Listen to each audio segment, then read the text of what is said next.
经济部第19要搁召开电钱审计会，可能会持续延期未起价。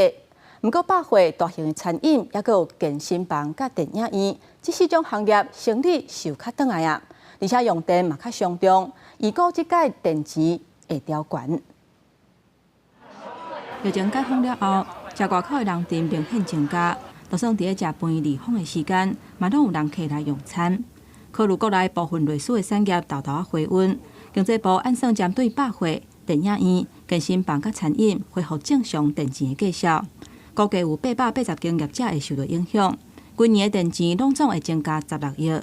目前的话是还没有这方面的规划，所以整个在定价成本的支出部分会有业者这边，我们这边自己来做一个吸收。政府的一些调整，我们没有办法说这么快的反映在消费者身上，但是我们只能在平常我们在用电上面，就是做好一些习惯性的一些操作。做这业者表示，就算电钱起，嘛暂时未针对产品的计销做调整。经济部指出，为了压制通货膨胀，也有燃料成本降低，10月份电价审议。目前是向卖起价方向来规划，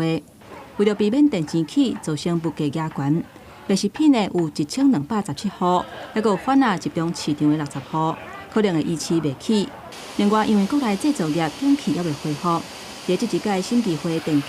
可能被调整，也都是依次调整的幅度减一半的措施。